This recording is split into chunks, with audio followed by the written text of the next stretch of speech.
All right. Hello, everyone, and welcome to Origin & Cause's webinar titled Tricks of the Trade, Investigating Contractor Liability Claims. My name is George Costandi, and I will be your moderator today.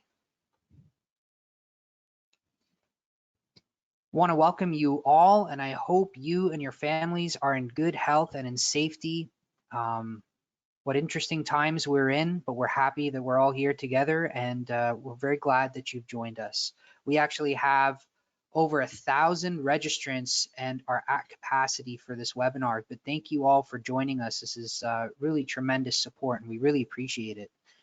This is our first time that we ever administer a webinar remotely from multiple locations, so please bear with us if you encounter any technical issues. Typically, we're all in one room looking at one screen, operating off of one computer, but today our team is in 5 different rooms, 5 different places, so please wish us luck. I just want to go through a couple of quick points with you first.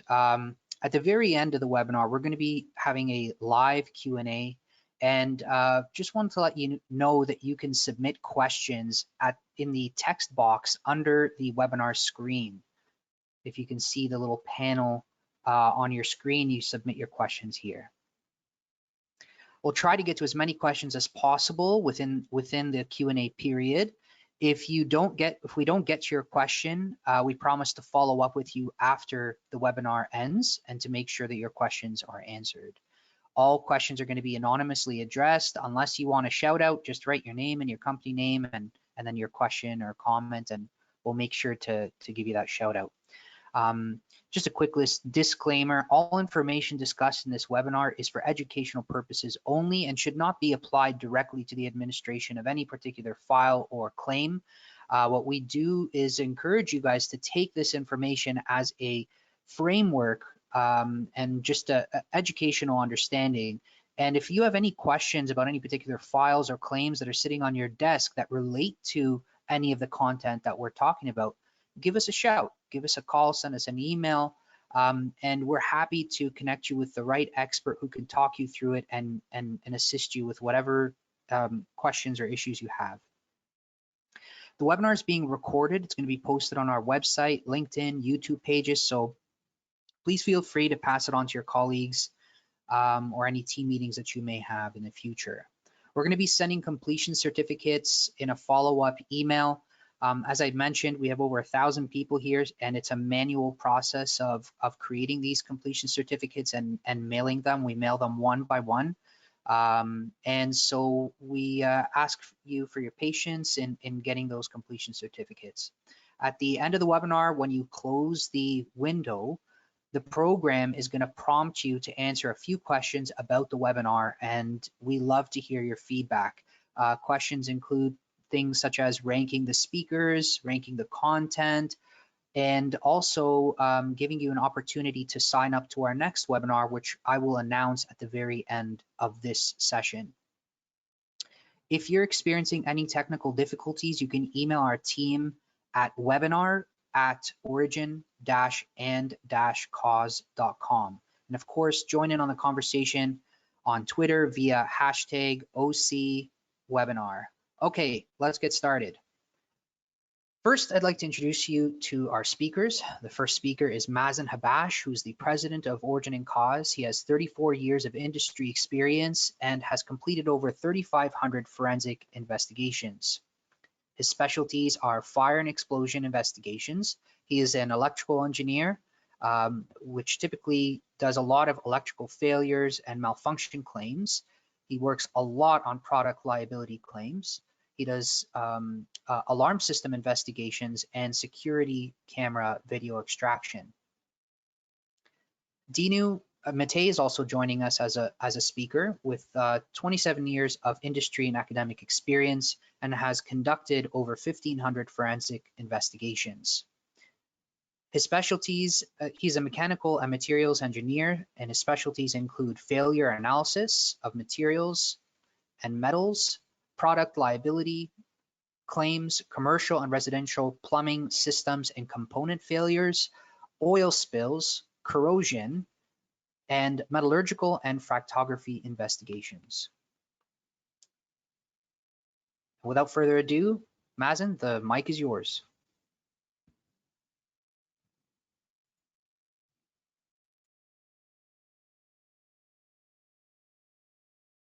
Welcome and thank you for joining us, everyone. I hope you're all staying healthy and safe. So, to start off, for the sake of time, we are going to discuss 6 main contractor groups today. We're going to be talking about electricians, plumbers, roofers, flooring contractors, insulation contractors, and oil burner technicians. We will be discussing examples of how each of these contractor groups can be the subject of a liability claim and what challenges are faced when investigating such claims. These same challenges can be expected when talking about other types of contractors, including construction contractors, roadway construction contractors, and gas fetters, and so on and so forth. Next slide.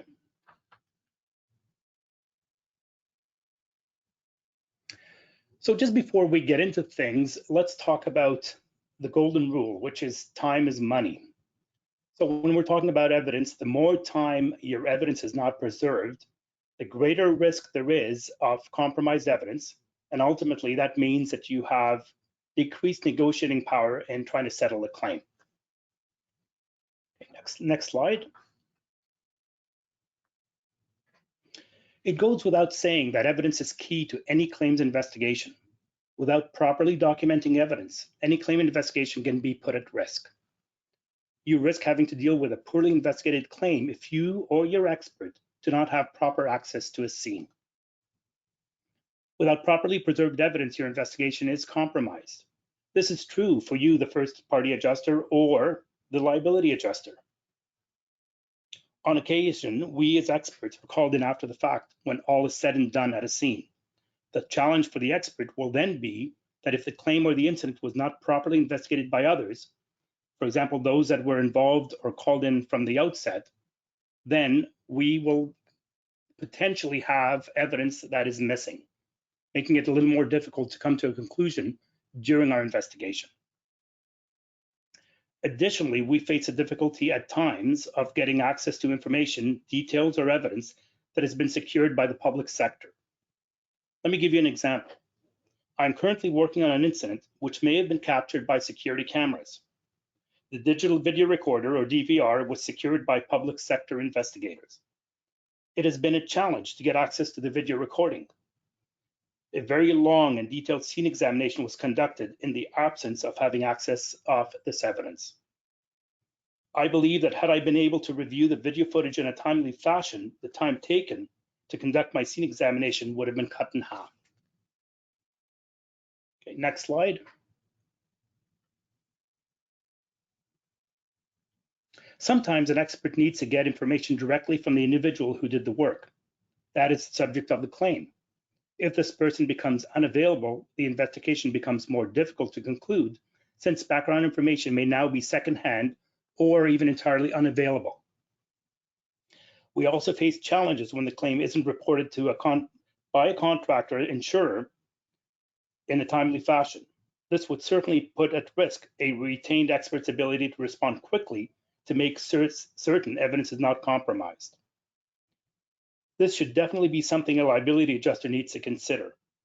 For you, the first party adjuster, make sure that you conduct a proper investigation in the first place and be vigilant and timely in identifying interested parties early on in the investigation to allow them to retain their own experts so that they too can conduct a proper investigation and not challenge you on spoliation of evidence. Be certain to retain an expert quickly. Delaying such a retainer would only risk securing the evidence needed in an investigation. And finally, make sure you retain the right expert for the claim at hand. Next slide. So we're going to talk about examples and case studies. Next slide. Before we get into the meat of this part of the presentation, I want to talk to you about codes, issues, and hazards, and this is relating to electrical contractors. In some instances, an electrical contractor could be in a position to identify an improper installation or electrical condition in a property. This installation or condition needs to be remedied. the electrical contractor needs to bring this to the attention of the building owner to be rectified. I guess it shouldn't be a surprise to any of us that on occasion, the electrical contractor will face resistance, usually due to the cost of fixing the problem. Although it isn't required to do so by electrical code or in any licensing requirements, it is recommended that given the seriousness of the condition, that the authorities having jurisdiction, such as the Electrical Safety Authority or ESA in Ontario, be notified.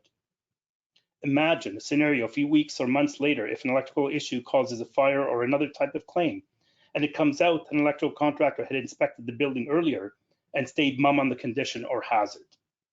Now, with that out of the way, let us continue with other issues of an electrical nature. An electrical contractor can perform electrical installations that are improper or substandard. This could lead to an electrical installation causing a fire or an explosion, damage to equipment, or this could lead to equipment that does not perform its intended task. Finally, an improper electrical installation could also cause a safety hazard to people. Next slide. So what you're looking at in your screen is an underground parking garage. This is a case of a fire and explosion within this parking garage. The incident resulted in the destruction of the permanent main building electrical room. During the investigation, it was determined that the incident was caused by an electrical failure of wiring providing power to the entire building. So aside from the damage to the property, now you also have tenants out of their apartments for several weeks while repairs are completed. Do we now have a business interruption claim, or even potential class action from tenants who have no insurance coverage? Next slide. In your screen, you can see an area of the ceiling of one of the parking levels with concrete missing due to this electrical explosion. Because it was an electrical wiring that was the cause of the incident, the electrical contractor who installed the wiring in the first place was put on notice early on. The investigation continued with various interested parties present. Next slide. Again, in this photograph, you can see that there is a lot of concrete that was damaged during this electrical failure with wiring installed within the concrete foundation of this parking lot. So this is a close-up of the kind of damage that can occur due to a very explosive electrical failure. Next slide. During the investigation, areas of the wiring was found with the insulation damaged by a drill bit. The photo you see here shows clear signs of the insulation being damaged by a drill bit, also coming dangerously close to the bare and live conductor. I'm actually surprised that no one was electrocuted. It turns out that the parking garage was experiencing water leaks coming from the concrete ceiling. To alleviate the water leaks, another contractor was hired months earlier to seal the concrete. They did this by drilling into the concrete and injecting a foam insulation or sealant into the drilled holes. As it turned out, this was not an incident that was a result of work done by the electrical contractor, but rather by a contractor altogether different, conducting further work once the building was constructed. Next slide. Okay, what you're looking at here is a bathroom of a house with in-floor heating under the ceramic tiles. So on the right photograph, you can see that there is the bathroom area with a stackable washer dryer. And in the left photograph, you're looking at the actual ceramic tiles on the floor of this bathroom. Next slide. Here's a photo showing the heat mat or pad installed in a floor of a bathroom before the tiles are laid down. So basically what happens is that these floor mats, these heating mats are laid down, and then the ceramic tiles are laid on top of the mat itself.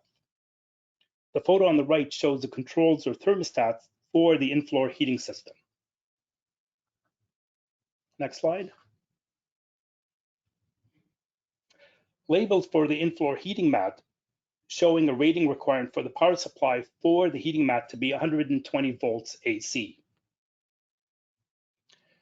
During my investigation, I conducted some testing, and part of my testing was to confirm that the actual power supply to the heating mat was in fact 240 volts AC. So it was double the amount that was required by the manufacturer for the heating mat. It's going to spell trouble. Next slide. So in my investigation, I was able to confirm that an electrical contractor improperly connected a 240 volt AC power supply to the in-floor heat mat. This resulted in the floor overheating. Quick temperature measurements were done during my examination, showing temperatures as high as 140 degrees Fahrenheit can be reached because of this improper installation. So what happened? What was the incident that resulted in my being involved in this claim? Well, let me tell you. An older gentleman with mobility issues was using the bathroom. His son said to me that he felt it was the first time his dad turned on the in-floor heating. The elderly gentleman took a shower, and it is assumed that he slipped and fell on the floor as he exited the shower and could not get up. He received third-degree burns as he laid there. He was eventually found by his son and taken to the hospital. He later died of complications due to the third-degree burns. So this turned out to be a very basic mistake by an electrician, resulting in an unfortunate fatality. Next slide. Okay, so next we're going to talk about roofing contractors. We're going to talk about hot work and smoker's material. Next slide. So in the photograph, you can see some hot work being carried out by a roofer. And of course, hot work in a lot of instances means an open flame, and that can result in fires. Roofers' torches are used during the process of laying down layers of modified asphalt rolls. The heat from the torches seal the various layers to each other or adjacent layers to the modified asphalt rolls to one another. Again, these same torches can cause fires. So in the photograph on the right, for example, you can see that a roofer is trying to apply a membrane to a curb on a roof. Typically, the curbs are made of a wood framing on the inside. So again, that's combustible, and an open flame with combustible material will spell a fire at some point.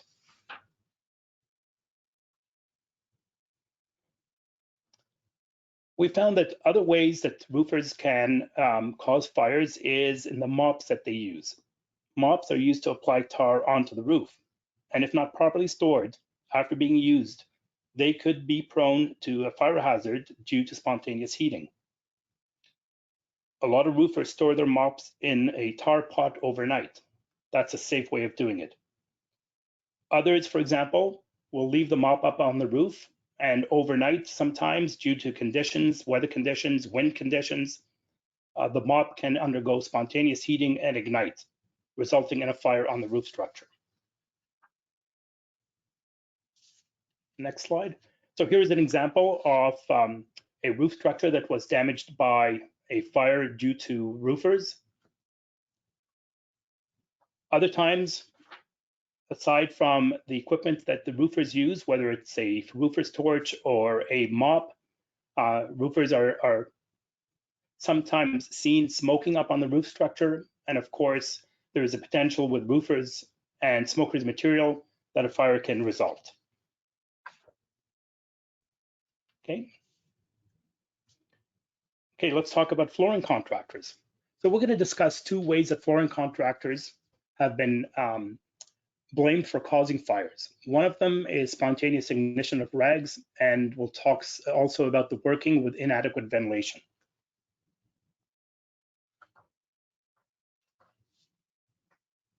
Spontaneous ignition of rags, let's talk about that first.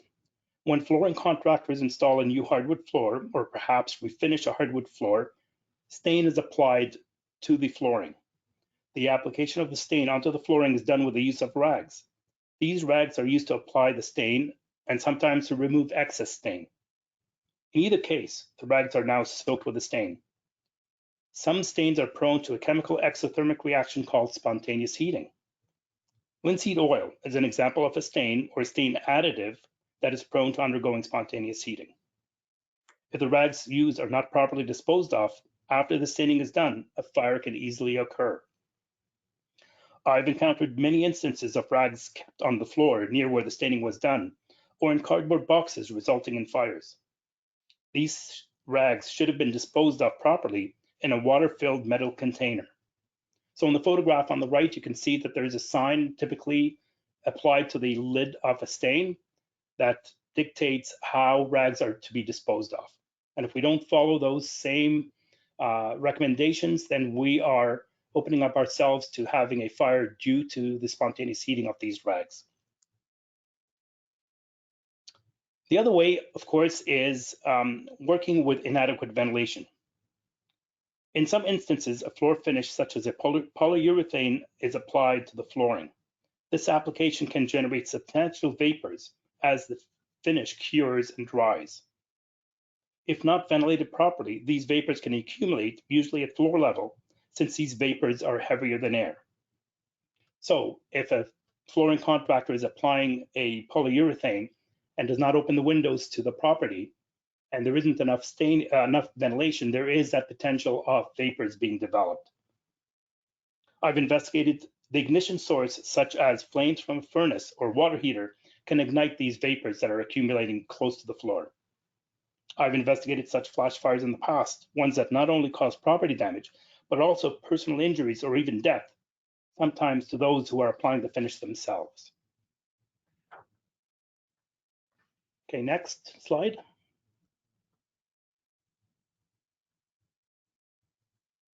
Okay, we're going to talk about insulation contractors now. So you can see in the photograph that the insulation contractor is applying a rigid foam insulation to a wall cavity. So we'll talk about that. The curing of a sprayed-on insulation after being applied causes heat to be given off. If not allowed to dissipate, a fire can result. It is accepted that an application of layers of 1/2 inch to 2 inches thickness of the sprayed-on foam insulation is safe. Applying a thicker layer is considered a fire hazard. And why is that? A thick layer of foam insulation application prevents proper and timely heat dissipation. The proper application would be for thin layers of the foam to be applied to an area, allowing time for each application to cure and to cool down. So I'll give you an example. If we need 4 inches of foam insulation, the proper way to do is to apply at least 2 to 3 different layers, allowing for time for each layer once applied to cool off and to cure. So it may take several hours for someone to wait for one layer to be done and apply the second layer or apply the third layer. Another thing about insulation contractors, when in the attic working, possibly even blowing in cellulose insulation, a contractor needs lighting. Again, the attic is typically dark. Some types of lighting used can be a fire hazard if it comes in contact with the insulation or possibly other combustibles such as the structural parts of an attic. As an example, if a contractor puts down a trouble light used in the attic and the trouble light is left even on for a short period of time with contact with combustibles, it could cause a fire. An example of a trouble light that could cause a fire is one with an open cage and an incandescent light bulb, or a fixture with a halogen light bulb.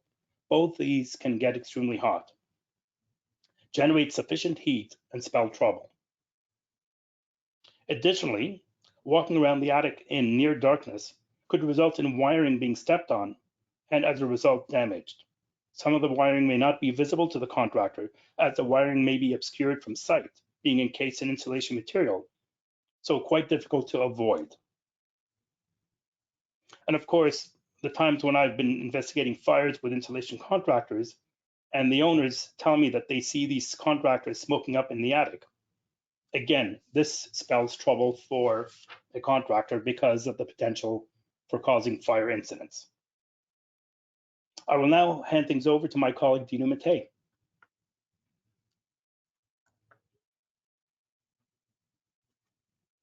Hello, everyone. In the next slides, we're going to talk about plumber contractors and fuel oil contractors as well. Although most of them are licensed and they're good workers, a lot of things can go wrong. Let's start to look at a few things that can go wrong when plumbers are not paying attention to their work. First of all, poor workmanship. Um, improvisations. They don't have the right fitting on hand, so they improvise. Rush jobs. I've heard contractors who's admitted, yeah, it's my fault, but it was Friday afternoon. I was in a rush to go home.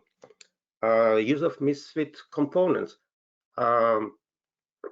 This is true, especially with components that are coming from Europe or Asia. European plumbing components are not all fit with the North American ones. Same applies with some Asian plumbing components. A plumber can cause fire. Older homes are provided with copper pipe plumbing systems, and they require to be soldered. When somebody's doing soldering, they use an open flame, and if that open flame is very close to a wooden structure or insulation, that can cause a fire. The same solder could be defective and let go over time. Next slide, please. This is an example of a plumber using an open flame. You can see right on in front of his face that flame, which can easily ignite combustible materials. Next slide, please. I'm going to present examples encountered in my work, and I'm trying to cover as many cases as possible, but within the time frame allotted, I don't think it will be possible. So let's look at this first example, where we are looking at using of misfit components. On the left side, you will see some piping, and that piping has a Y strainer. That's how it's called, that component that is highlighted by the yellow dotted lines. And that component has a plug. If the plug is in proper material, it will eventually corrode and it will be consumed like the one that you see on the right side image. The left component, it's showing the original component, and the one on the right side is what was left from one that was misfit with the application. This loss occurred in a hospital and caused about $300,000 in damage to an operation room. Next slide, please.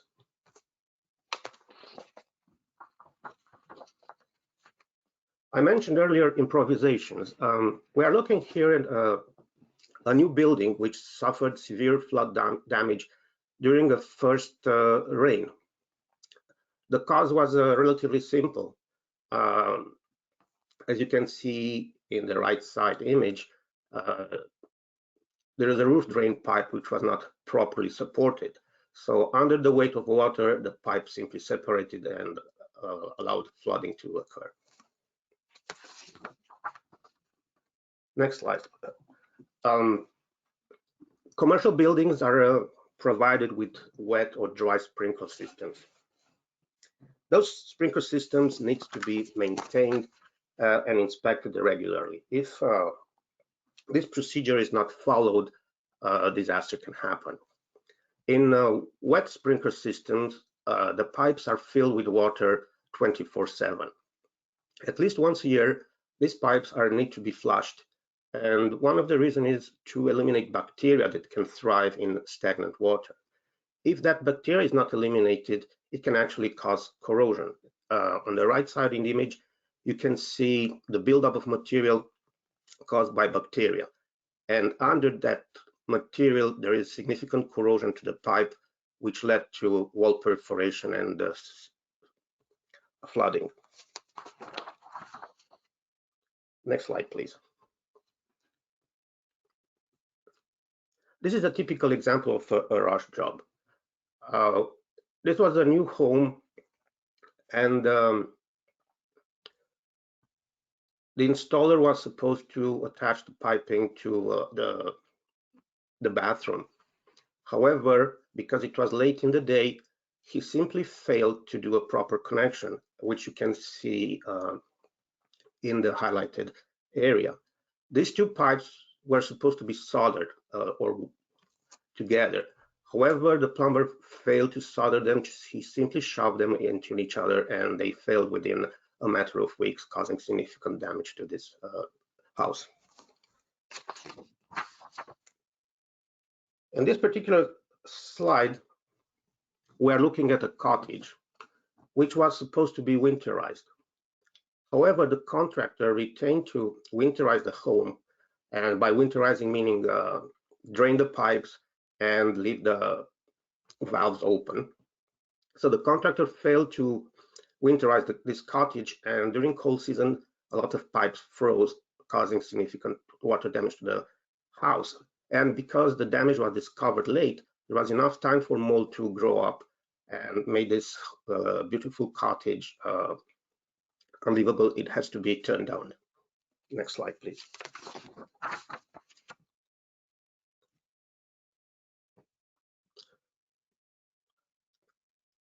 This slide is an example of poor workmanship. Somebody wanted to have a new addition to their house, so they retained a contractor to extend the kitchen. However, the contractor failed to properly insulate the two buildings, the old and new one, and during the first cold season, cold air entered inside the house and caused freezing of the pipes and flooding.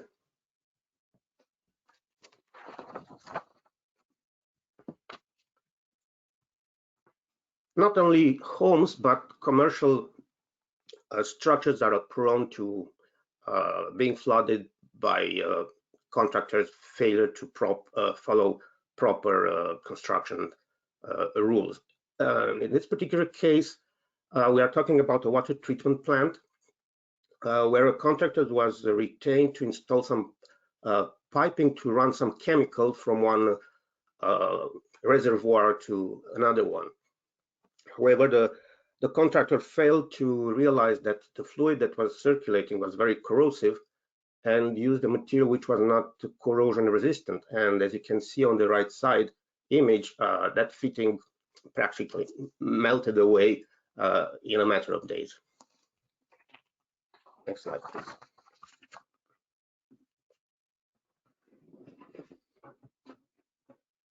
We were talking about plumbers, but in this particular case, it's not the plumber contractor who's at fault for the disaster that happened to this building. It's the contractor who laid down the flooring in this apartment building. The plumber installed plastic pipes, and the next contractor laid down a concrete floor.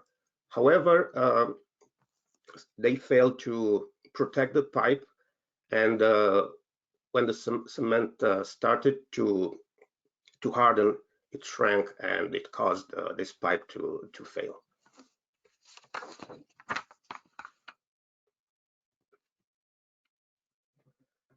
This was a spectacular claim because the entire piping in the house was damaged by corrosion. And as I mentioned earlier, it's not a plumber who's at fault for this one, but it's an electrical contractor. This house was owned by an old lady who was living with her daughter away. And while she was away, she hired a contractor to do some electrical work. And as most of us know, a plumbing system needs to be grounded.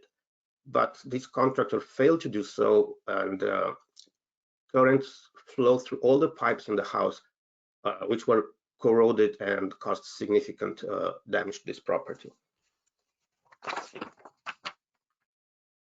Next slide, please. Oh. This is another example of a commercial building which encountered severe flooding. And I will categorize this as a rush job by the contractor. In short, the contractor was required to remove some of the heat pumps in the building, one which is shown in the left image.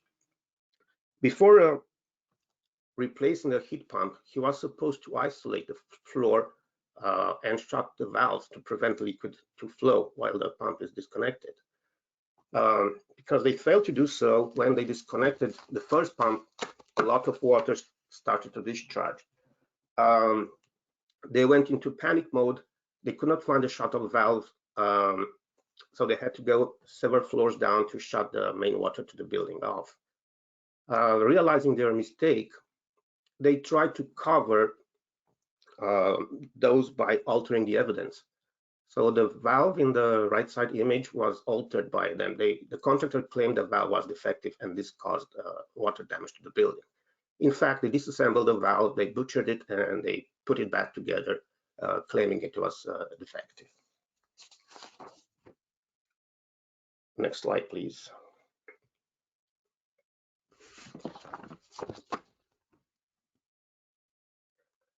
Fuel handling in Ontario is regulated under the TSSA Act by several regulations and by CSA standard. A lot of homes in Ontario and Eastern Canada are still using oil for heating. Believe it or not, there are homes in downtown Toronto who are still using fuel for heating.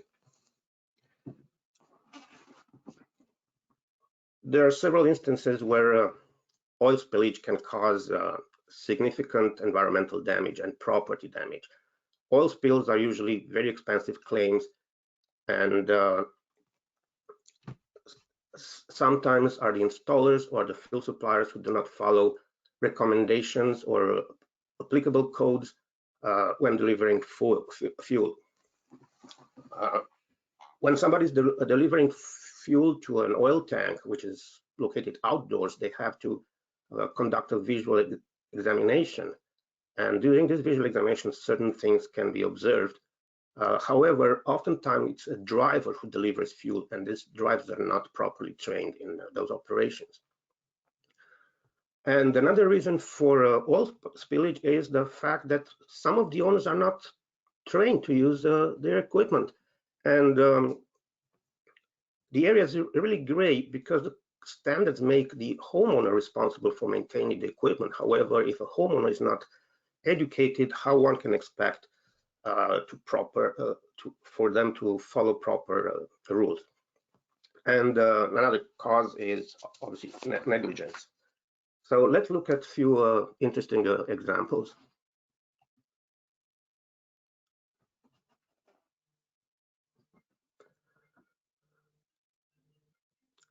Oil tanks are provided with oil filters. This oil filter is installed not only to collect particles, but also to retain water and to make sure that our burning equipment works well. These filters are required to be replaced annually, usually before the onset of cold season. In this particular case, the contractor replaced the filter, but when he put it back on, by mistake, he cross-threaded the threaded connection, and a significant amount of oil leaked under that house, which had to be demolished. Next slide, please. In this particular case, we are looking at an installation and maintenance error. This oil tank is located outside a commercial building, and there is vehicular movement around it. The code requires oil tanks to be protected from falling ice, which was not the case here, but also to be protected from vehicular movement. There was no vehicle that hit the tank, but during the cold season, when the company was doing snow plowing, they pushed the ice against the tank, and in the process, they fractured the shuttle valve, which allowed a significant amount of oil to discharge. Next slide, please. Next slide, please. As I mentioned earlier, installation of oil tanks is really regulated. However, as you can see in those images, this is not always the case. In the left side picture, you are seeing a tank which sits on improper foundation, and it will be prone to topple over like the one on the right side. So when those tanks, which usually contain 900 liters of oil, fail, you can imagine the impact on the environment. The next slide, please.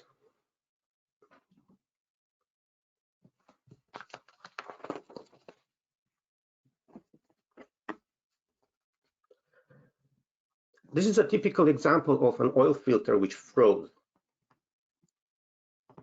what you can see there is not frozen oil, it's frozen water actually.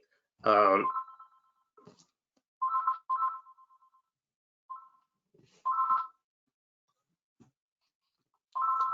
as I mentioned earlier, oil filters are to be replaced once a year, preferably before the onset of the cold season. I apologize for this.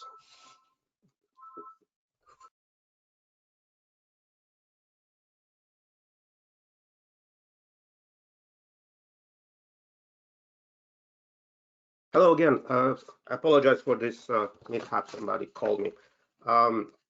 In this particular example, we are talking about a frozen oil filter. It's as I mentioned earlier, before the onset of cold season, oil filters need to be changed to eliminate water. If the water stays inside the canister, it eventually freezes, and during freezing, water expands, and by expanding it, it will cause the canister to fail. In this image, you're looking at a case, actually a chunk of ice, which is still attached to the lid of the filter. It's frozen water, it's not frozen oil. And the filter canister that's separated is shown in the lower left corner of the image.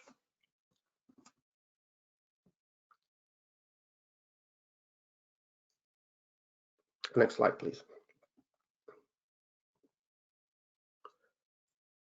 Although the installation of an oil tank could be originally according to applicable code, over time things are changing. And this is exactly what happened to this oil tank. You can see it was installed on patio stones, which were underneath under a roof. But over time, because the water was dripping from the roof, the soil settled. And when the soil settled, the tank settled as well. So it ended up resting on the shut-off valve, and under the weight of the tank, it eventually ruptured. This condition should have been observed by the fuel oil distributor. Next slide, please. This is another example of an expensive oil spill, and it was caused not by the fuel oil distributor, but by the landscape contractor. The owners of this house, they wanted to do some landscaping, and they hired a contractor. So when they laid down the patio stones around the house, they simply lifted the tank by the fuel line, causing it to fail. When the line failed, there were about 900 liters of oil that discharged into the ground. This was a claim of about $800,000. This ends my presentation. If you have any questions, please let us know. Thank you, Dinu, and thank you, Mazen. You can submit your questions, guys, in that text box in the webinar screen. I know several people have already. The webinar is being recorded, as I'd mentioned before. It's going to be posted on our website, LinkedIn, and YouTube pages. Please feel free to pass them on to your colleagues. If we don't get to your question, I promise to follow up with you personally after the webinar ends and make sure that your questions or comments are addressed. All questions will be anonymously addressed, as mentioned before. All right, so let's get to the first question. The in-floor heating system should have had a fuse to prevent this failure. Would this not be a manufacturer's defect if not supplied? I guess that's for Mazen. Yeah, good question. Actually, no, there is no fuse or temperature sensor on the in-floor heating system. Typically what would happen is if you applied the right voltage, it would heat to a certain level, and the regulating thermostat would control how hot it would get. But unfortunately, with the application of twice the voltage, what happened is that the heating system, the in-floor heating system, heated to a much higher level than expected. and that allowed this individual to basically receive his third burns to his body. Okay. Got another question here. Why is stepping on, why is stepping on wires an issue? Well, consider that in some homes that are going to be insulated, some of these homes are quite old. The wiring is quite old. They're probably in a less than perfect condition. So if someone steps on that wiring, you could cause damage to the insulation on that wiring. And if the insulation is damaged, you potentially could cause an electrical failure in that wiring, which then could result in a fire. Okay. What is the standard of care for roofers conducting hot works, fire suppression during work, or fire watch post work? Good question. So roofers would typically have fire extinguishers up with them. They're supposed to post a fire watch after the work is complete. Some of them spend an hour or two after their final hot work is completed. They would use either thermal imaging cameras or infrared heat guns to try and identify hotspots. And again, they're supposed to have fire extinguishers up just in case they do come across an area where perhaps there is some ignition of these combustibles. Okay.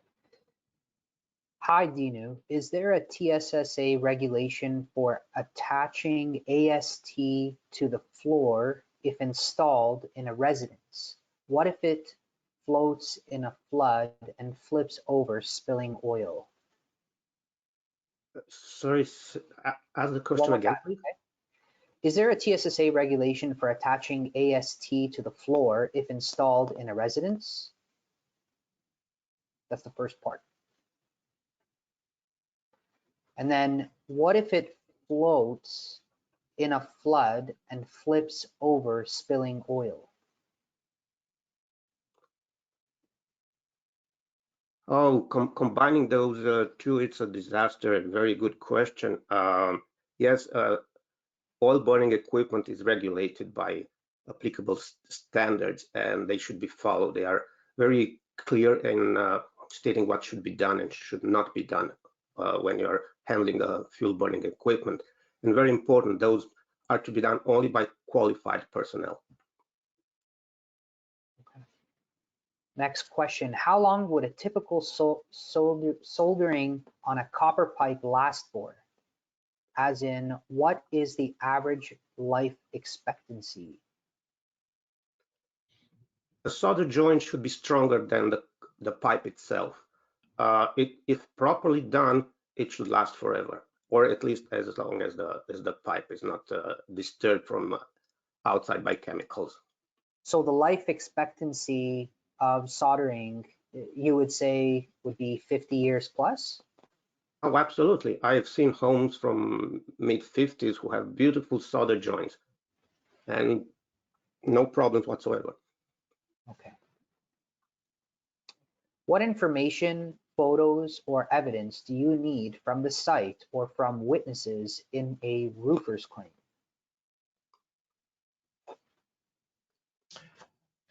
Well, I think hard to answer, but any photographs that someone has, video images, I've had instances where the adjoining buildings or adjacent buildings have exterior security cameras.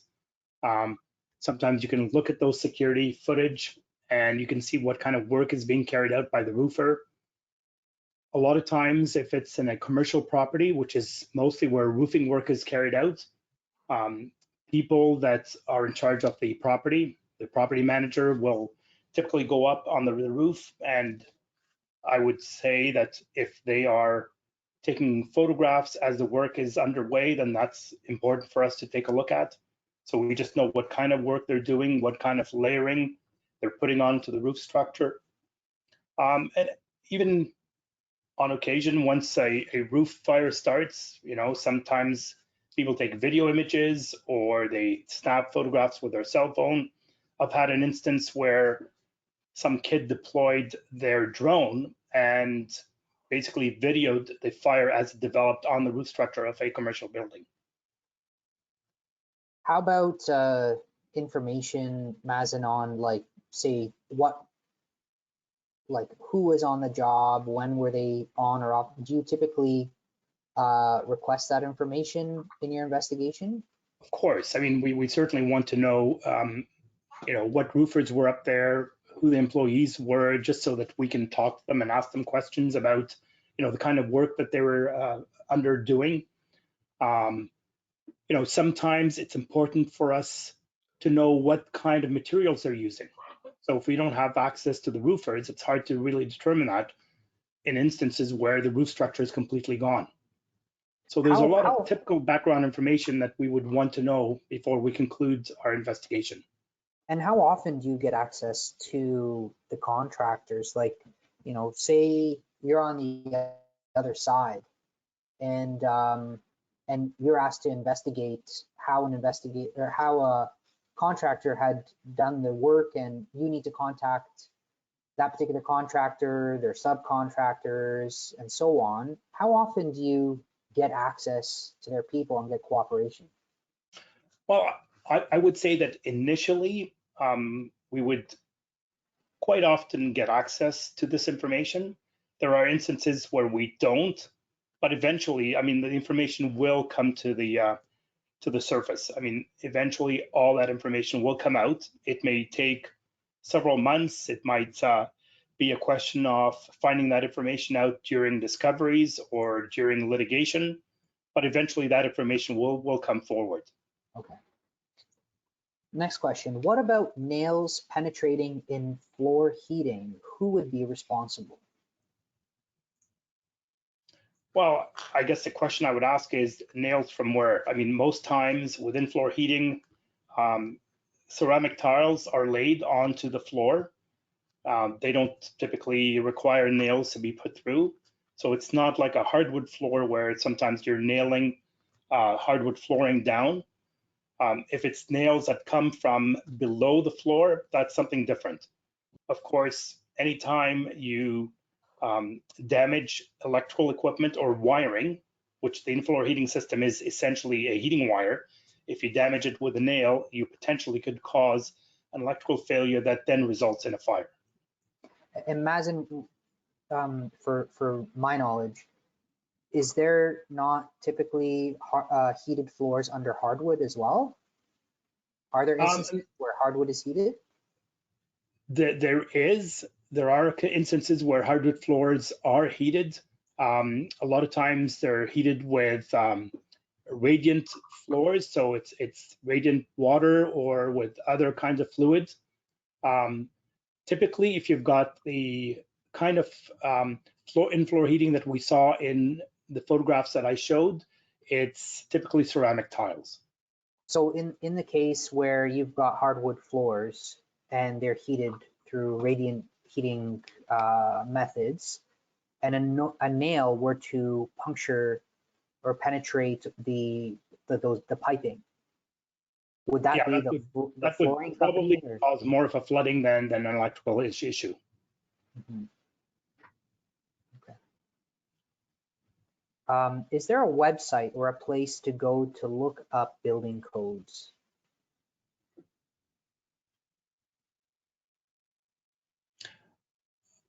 Well, maybe I'll jump in. It's Mazen.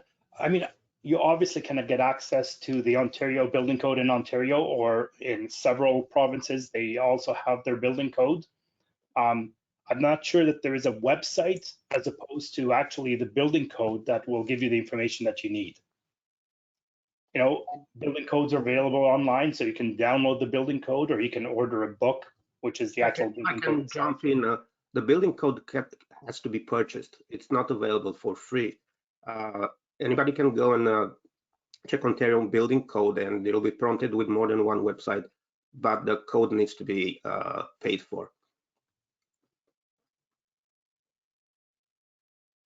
what experts do you have local to British Columbia at this time for these investigations?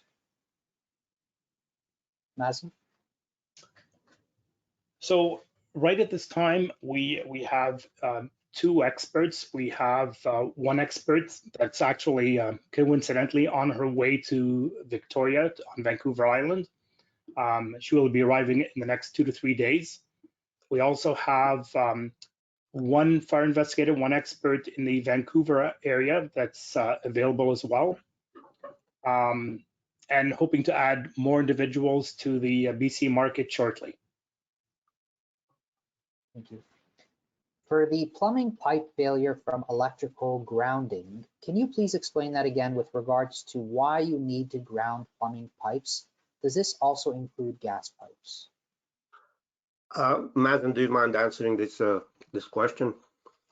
Yeah, so anytime you've got a water system, typically a water system is a potential ground for electricity.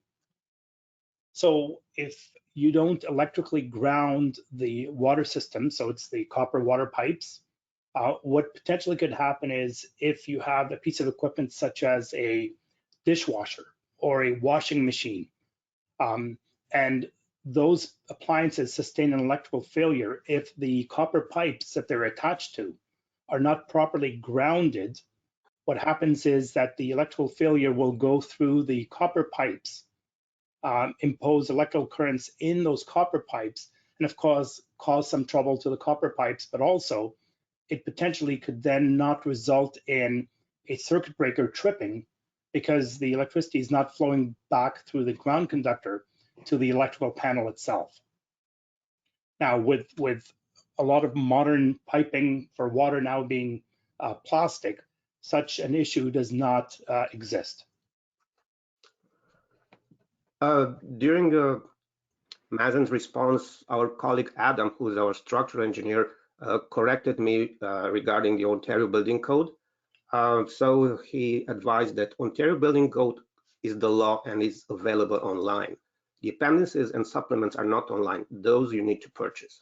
So I think it was good to make the correction. Thanks, Adam. Okay, next question. Do oil tank bottoms still corrode and cause leaking? How can that be avoided or discovered? A lot of oil spills are due to bottom perforation, and this perforation occurs because of internal corrosion. And internal corrosion occurs because there is stagnant water at the bottom of the tank. And there is bacteria growing in those conditions, which actually cause the pitting corrosion to occur. It's a very gray area. The code requires that oil tanks to be probed for water, and when water is found, it needs to be eliminated. However, there are no mentions on how that water can be eliminated because there are various oil tanks, one with the bottom discharge or with side discharge, and practically it's not possible to eliminate entirely the water. A good practice is to keep the oil tanks filled throughout the summer. At the end of the cold season, people don't tend to refill their tanks and they wait until the fall. And because the temperature variations during summer time, there is a lot of condensation forming inside the tank, which allows stagnant water to accumulate. Great. Next question. With respect to foam installation, one issue identified was stepping on wire. What is industry standard? Should power not be off? Okay, so it wasn't the foam installation where I was talking about stepping on wires. It was just generally being up in the attic, and for anyone to be walking up in the attic where some of the wiring that could be obscured by any kind of insulation, whether it's fiberglass, whether it's cellulose, or any kind of insulation. So regardless of whether the power is off or not, I'll give you an example. Let's say someone is up there in the attic, they step on some wiring and cause the wiring to become damaged. Assume that the power is off to that wiring. Eventually, when the contractor comes down from the attic, power is going to get turned back on without them knowing that they've damaged the wiring. Once the power is back on, then an electrical issue could transpire because of the damage to the wiring.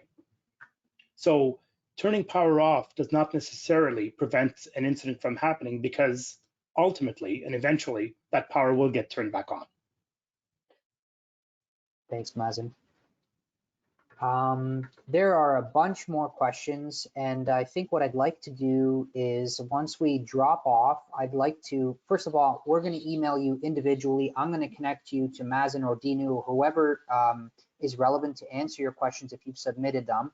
Please continue to submit questions. I'll make sure that we get them, get a response for you. I just wanted to announce, while I have all you guys here, that we have our next webinar scheduled.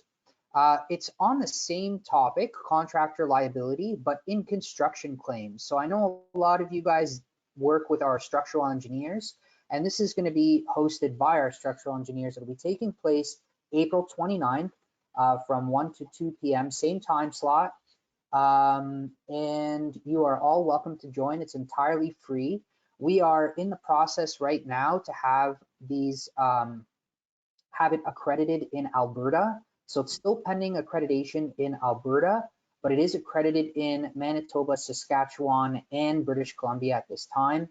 We are looking at accreditation in Ontario. Several people have asked me, and it's quite a lengthy process. And we're still not sure if we will be able to get accreditation for that, but just kind of giving you a heads up that we are working on it and hope to give you updates.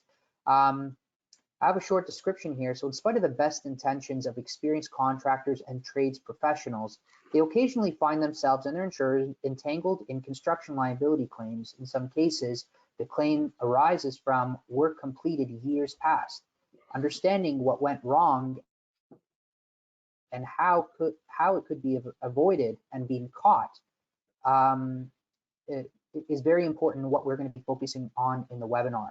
So there's going to be a wide range of examples covered, and the most common scenarios in both residential and commercial construction will be discussed, including re-roofing, foundation underpinning, temporary shoring during construction, alterations, renovations, additions, and insulating crawl spaces. So make sure that you guys sign up for that one. Once you guys close the webinar page, you're going to get that questionnaire that I'd mentioned. And one of the questions is, do you want us to sign you up to the next webinar? That question pertains to this webinar, contractor liability in construction claims. So if you guys want to join in, we'll sign up for you. You would end up getting a confirmation email within the next few days. I wanted to go over origin and cause very quickly with you guys, in case you guys are not entirely familiar with us. So origin and cause has been open for business for 28 years. In all our time, we've never had to work from home, all of us, but hey, it's an interesting time that we've adapted to. We are open for business right now, even though they're kind of different provinces have been shut down in a state of emergency. We have been defined as an essential business to be running right now. We are working remotely, and we are going out to scenes and conducting the proper investigations. The only thing that the whole industry has kind of stopped doing is joint examinations, from my understanding. Dinu, Mazen, you can correct me if I'm wrong. But yeah, essentially, we have 16 offices all across the country. You know, starting from Dartmouth, covering the whole, or sorry, actually starting in Sydney, the most east, and going all the way west to Victoria, BC. So you can see the list of all of our offices there. Our services include fire and explosion investigation. We have a K9 unit. This is smoke and smokes handler Sid Murray. This smoke specifically focuses on accelerant detection. We have structural engineers. Adam Lonyai was one of the people that we had mentioned before. He's in our structural team. We have electrical engineers. This is actually a picture of Mazen. This is Mazen as well, with doing an alarm system analysis. We have a mechanical engineering team that focuses a lot on heavy equipment failures. They do a ton of litigation work as well. I hope in the next few months that we're able to do this same type of webinar on contractor liability, but more so focused on mechanical, like vehicle related stuff, heavy equipment related stuff. So stay tuned for that. This is actually Dinu in the lab. He's one of the members of our materials and metallurgical team. And we also do chemical engineering. This is Richard Curran, the Vice President of Origin and Cause. And drone services. We have drone services presently in Ontario, ready to be deployed at any time, but we go coast to coast. We have a lot of contacts in the event that you're out east or out west and you need help for, or if you need a drone, please let us know. And if we aren't able to respond, we'll try to connect you with someone that is accredited and capable of conducting those investigations. Origin and Cause is leading the industry in forensic litigation experience. We've been involved in over 1,500 legal cases, qualified as expert witnesses in all levels and types of Canadian courts. We've testified as expert witnesses in over 170 litigation proceedings in Canada, United States, and internationally. Check out our website. This is our new website. Just a couple of things I wanted to point out. You got to check out our webinars and our articles that we're pushing out. You go on that top banner there, you scroll onto training, and you can I'll click on those and explore. Another thing our clients love is this red button here, submit new assignment. Some folks are in the field and they don't necessarily have time to look up our number and to call in a claim. You could just simply click this button, submit a few fields and send it over to us, and we'll get the ball rolling and get the file opened.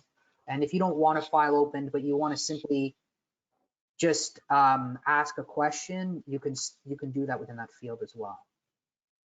We write a lot of articles. We push them out on a monthly basis in our newsletters. So please take a look at our website. They're all available there, and they're very short and very practical. They're supposed to help the legal industry. They're supposed to be helping the insurance industry and even risk managers. So they're fun reads, so make sure you take a look at that. And that concludes our webinar. Thank you all for joining us. Please, if we could trouble you to give us that feedback, we'd really appreciate it. Thank you once again. I've got Mazen's contact information and Dean's contact information there if you want to take that down. Thank you again. Stay safe, and we hope to catch you in the next webinar.